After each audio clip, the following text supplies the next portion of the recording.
Un jour, Jésus sortit du temple de Jérusalem avec ses disciples, et ses disciples lui firent remarquer les temples et ses constructions. Alors Jésus leur répondit et dit, « Voyez-vous, il ne restera ici pierre sur pierre qui ne soit renversée. » Jésus était donc en train d'annoncer la destruction du temple de Jérusalem. Et pour les disciples et pour tout juif qui connaissait ces temples, il était inconcevable, inimaginable que ces temples soient détruits si facilement au point où Jésus, en faisant la description, il dit « Il ne restera pierre sur pierre qui ne soit renversée. » Qu'est-ce qui se passe? 70 ans plus tard, les Romains envahissent Jérusalem et le temple est détruit. Alors s'accomplit la prophétie de Jésus. Mais à l'époque, lorsqu'il la donne, ça ne passe pas. Et même quand ça passe, ça ne peut pas passer si facilement. Il y a une autre histoire que j'aime lorsque je lis la Bible. C'est celle de Philippe. Philippe, c'est un disciple de Jésus, c'est un évangéliste. Un jour, l'Esprit l'envoie dans le désert et dans le désert, il rencontre l'eunuque éthiopien. Il lui annonce la bonne nouvelle, il les baptise. Mais lorsqu'il doit rentrer, il ne rentre pas normalement. Il est donc transporté par l'Esprit et il se retrouve à Azote, là où il annonce également la bonne nouvelle. Ces deux histoires que je viens de vous partager, ce sont des histoires qui relate d'un côté une prophétie que les gens ont eu du mal à concevoir au vu de la grandeur du temple de Jérusalem, un temple majestueux, mais également une histoire mystérieuse et miraculeuse lorsqu'un homme peut quitter d'une ville à une autre sans pouvoir se déplacer normalement, parce que lorsque nous le faisons, nous marchons, nous utilisons un véhicule et à l'époque on pouvait utiliser une ânesse et qu'en sais-je. Aujourd'hui, le Seigneur continue à faire de grandes choses. Il continue à utiliser des hommes et des femmes d'une manière miraculeuse, mystérieuse et à accomplir des choses extraordinaires avec eux. Et c'est pourquoi je veux vous raconter l'histoire d'un homme. Un prophète, il n'a pas vécu à Jérusalem. Il a vécu en Afrique, en République démocratique du Congo, à l'époque c'était les Zaïre, dans un village du Kivu. Il s'appelle Yona Njugwe. C'est un prophète mystérieux et extraordinaire. Tenez déjà qu'à l'époque, il est né en 1919 et il est décédé en 1974. Mais à son temps, cet homme est celui qui a prophétisé l'arrivée du téléphone portable dans son village. Il a également accompli des miracles. Sa vie déjà, elle était mystérieuse parce que c'est un homme qui pouvait quitter d'un pays à un autre juste en étant transporté par l'Esprit de Dieu. Alors que pour quitter ces pays, les gens pouvaient utiliser soit des pirogues, des bateaux, des véhicules ou d'autres moyens de transport. C'est donc de cet homme que je vais vous parler. Bienvenue dans cette émission Nos Pères, Nos Repères. Dans cette émission, j'aurai le privilège et le plaisir de vous partager régulièrement sur la vie et les ministères des hommes et des femmes qui ont servi Dieu et qui servent Dieu. Je vous parlerai donc de ces serviteurs et de ces servants de Dieu qui nous ont précédés dans la gloire du Père. La Bible dit dans la lettre aux Hébreux au chapitre 13, verset 7, Souvenez-vous de vos conducteurs qui vous ont annoncé la parole de Dieu, considérez quelle a été la fin de leur vie et imitez leur foi. J'aurai également à recevoir ces hommes et ces femmes de Dieu qui sont considérés pour nous comme des pères, et nous aurons à écouter leurs témoignages de vie et de ministère qui seront pour nous des références afin de ne pas commettre les mêmes erreurs qu'ils ont commises et de chercher à nous inspirant de leur parcours à faire encore mieux pour la gloire de Dieu et du royaume de Dieu en général. Et donc, nous serons également avec eux et ils auront dans la suite à nous éclairer sur plusieurs autres questions de foi. Il viendra un temps où les hommes seront en train de communiquer au moyen d'une pierre. C'est comme ça que le prophète Njugwe était en train d'annoncer la venue du téléphone, l'arrivée du téléphone jusque dans son village natal de Luwinja, au Kivu. Ça fait partie de plusieurs prophéties que cet homme a pu donner et dont la plupart se sont accomplies après sa mort. Il a donc fait de grandes révélations sur particulièrement les technologies de l'information et de la communication que nous utilisons à l'époque. À son époque, il n'y avait pas encore de téléphones, de télévisions et tout ce que nous connaissons aujourd'hui comme technologie, et surtout déjà dans l'ensemble de son pays et surtout dans son village. Déjà, c'est un homme qui n'a pas étudié, donc il n'a pas connu une éducation formelle. Il ne parlait pas français, donc côté instruction, il n'en avait pas. Mais il a annoncé qu'il arrivera un temps où chacun aura une petite pierre et à travers cette pierre, il pourra communiquer avec l'autre. Que les gens seront dans son village, en Afrique, et pourront communiquer avec les personnes qui sont soit en Europe ou ailleurs dans le monde. Il a également fait une autre prophétie, où il a également donné une autre prophétie où il a dit que les gens n'auront plus à se déplacer pour envoyer des lettres. Parce qu'à l'époque, quand les gens communiquaient, tu envoyais une lettre, toi qui es l'expéditeur, tu donnes à une personne qui va amener à destination. Et des fois, à cause de le mauvais état des routes, tout ce qu'on connaît dans nos pays, la lettre pouvait prendre des semaines, voire des mois pour arriver à destination. Et il a dit, il arrivera un temps où quelqu'un sera juste chez lui et il envoie la lettre, elle arrive à la minute même à destination et il reçoit la suite. Il était en train donc de parler à cette époque de l'arrivée des textos qu'on connaît aujourd'hui et de tout ce qui est messagerie et tout ce qu'on écrit aujourd'hui à travers les téléphones. Tu peux envoyer un message sur WhatsApp, tu peux envoyer un message sur Messenger et ce message-là arrive à la minute où un SMS, il arrive et tu reçois la réponse. Il a également donné une autre prophétie où le prophète Njugwe disait il arrivera un temps où il sera possible de suivre une prédication qui est donnée en Occident, en Europe et un peu plus loin, mais de la suivre chez soi à la maison. Mais il était en train de dire, les gens seront en train de la suivre grâce à une allumette. Il parlait d'étincelles d'allumettes. Il était donc en train de parler de tout ce qu'on a comme télévision et même dans le sens plus large de l'Internet aujourd'hui. Nous sommes à mesure de suivre des prédications sur YouTube et d'autres plateformes numériques qui existent sans nous déplacer. Il y a des gens aujourd'hui qui peuvent écouter un prédicateur le dimanche ou un autre jour tout en étant à la maison. À l'époque, il n'y avait pas encore la télévision.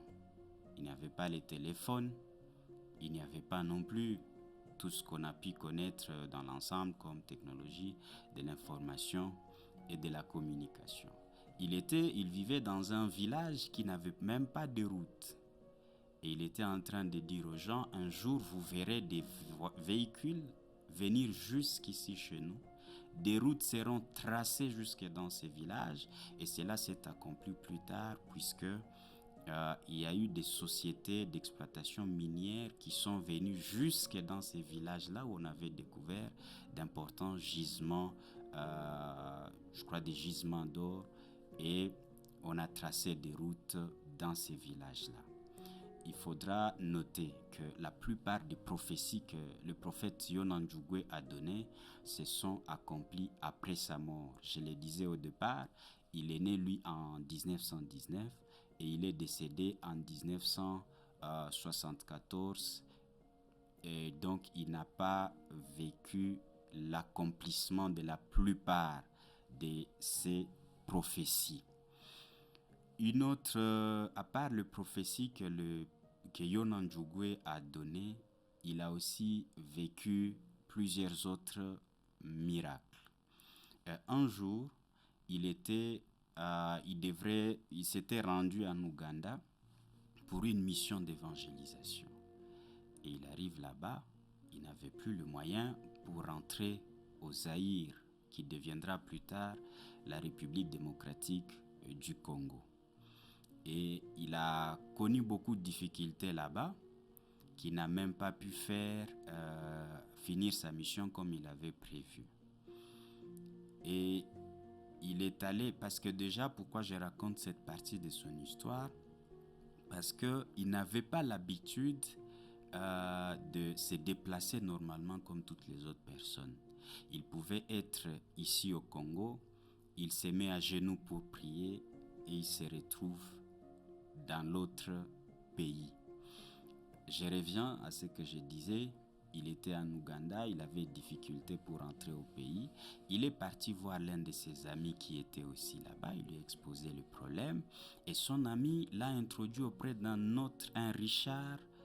homme riche zaïrois qui faisait ses navettes entre le Congo et l'Ouganda.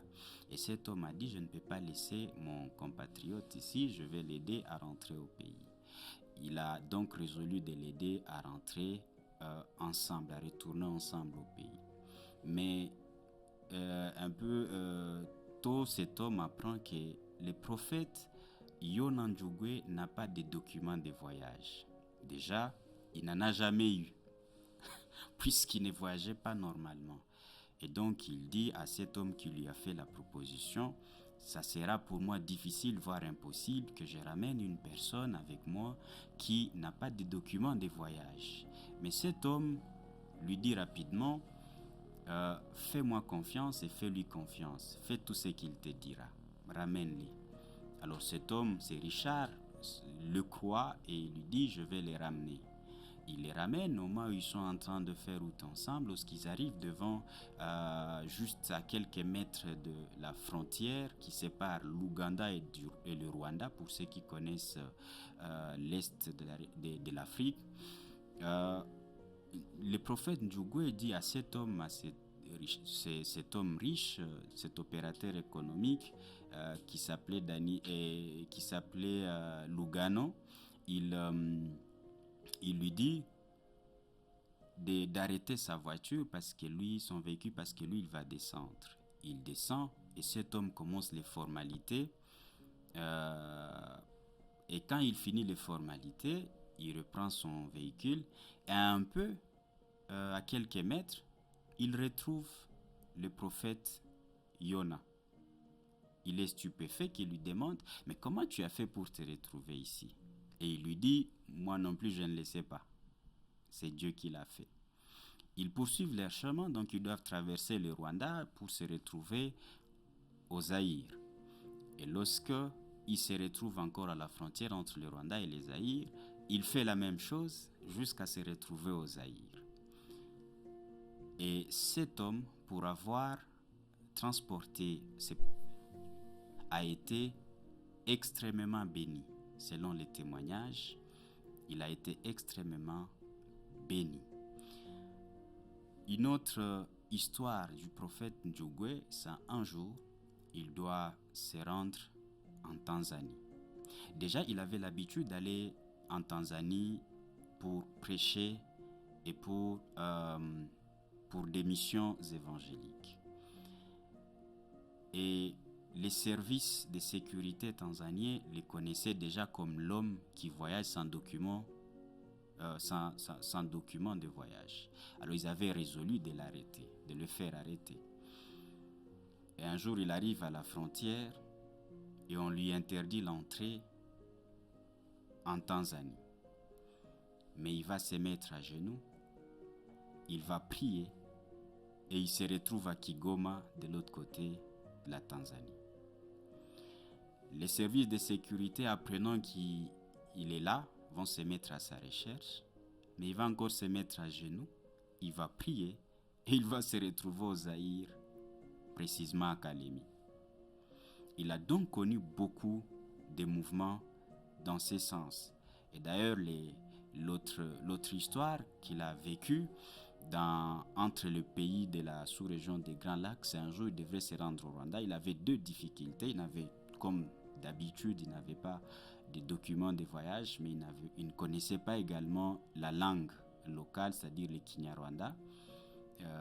Déjà, même pas le français, il ne connaissait pas. Et donc, il va dire à Dieu, mais comment je vais aller là-bas parce que je ne connais pas la langue? Et Dieu lui a dit, va seulement. Et quand il se retrouve devant la rivière Ruzizi, il se met à genoux pour prier.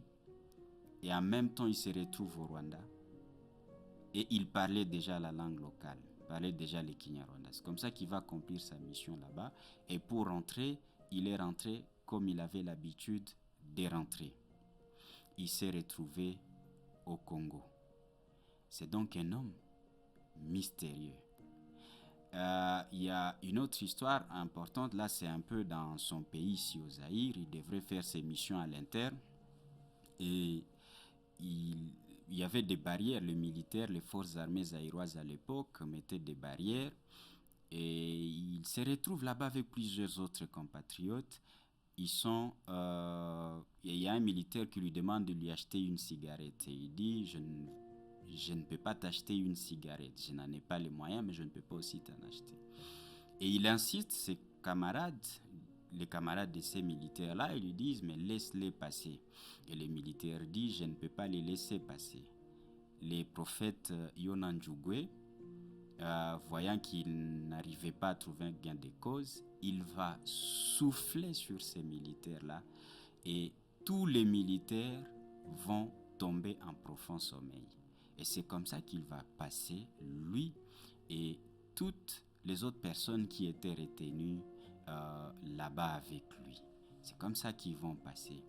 Il y a une autre histoire que j'aime bien de la vie de cet homme, c'est qu'au soir de sa vie, alors il savait déjà par le Saint-Esprit qu'il allait quitter cette terre pour entrer dans la gloire du Père.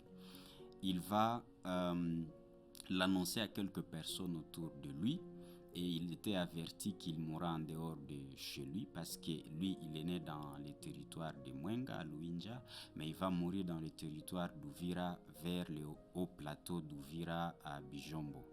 Et il va l'annoncer. Un jour, ils étaient en prière, ils étaient en train de prier, une prière de groupe, et il va commencer à parler en langue. Et quand il parle en langue, il parle en français.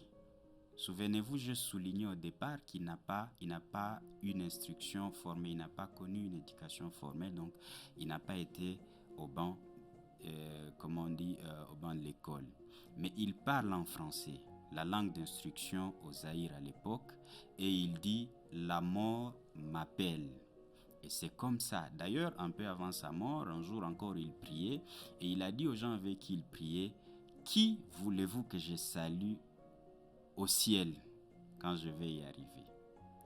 Et une dame m'a dit « Salut Jésus-Christ ». Et c'est comme ça que ces gens qui l'ont connu et qui ont été avec lui ont donné ces témoignages, parce que d'autres témoignages, c'était lui-même qui était en train de les donner à l'époque. Quand il revenait chaque fois de ses missions, il partageait aux gens ce que Dieu a fait avec lui. Ça, ce n'est qu'une infime partie de ce que cet homme a pu faire, ce que Dieu a pu accomplir à travers lui. À son époque, vous me demanderez comment les gens réagissaient, comment les gens ils réagissaient face à ces prophéties, à tout ce que Dieu accomplissait à travers lui. C'est pour cela qu'au début de cet épisode, j'ai commencé par raconter l'histoire de Jésus, la prophétie de Jésus, mais également l'histoire de Philippe qui est similaire ou qui sont similaires à ce que Dieu a continué à accomplir avec le prophète Njugwe.